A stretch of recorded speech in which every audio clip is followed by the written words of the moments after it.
First of all, I just want to say, and to be fair, I've been asking questions about this for several years because it became clear several years ago that this was coming down the pike and nobody wanted to talk about it. But I have had a couple of personal interviews with Commissioner Gist, and I have seen her at a number of venues, and I know other venues that the staff come up to. So I think we at least have to give them credit for most of the time showing up in some places, sometimes some audiences that are anything but welcoming. So I just think that we ought to acknowledge that. My personal concern here is that that a lot of conversation about this doesn't get really focused on a key issue. One of the things that distracts a lot of folks, and I know we're probably going to address this a little further on, but the fact that students with special needs are taking this test.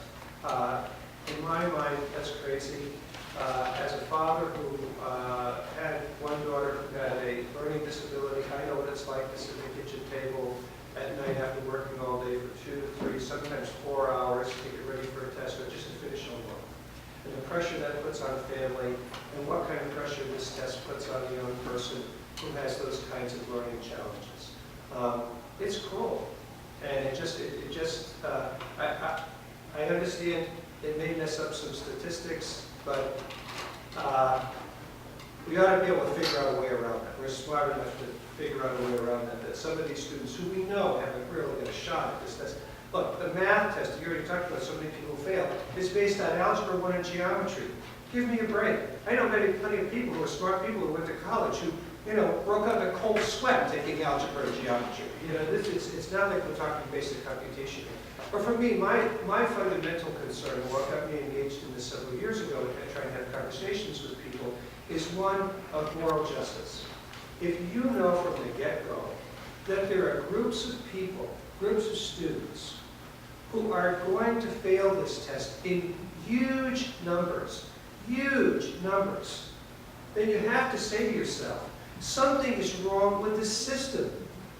And if there's something wrong with the system, do we then say that the person who's going to pay the penalty is the student who's been victimized by the system?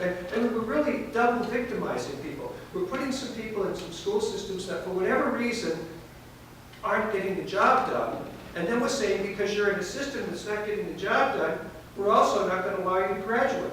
And for me, that's a social justice issue. It's an ethical issue. I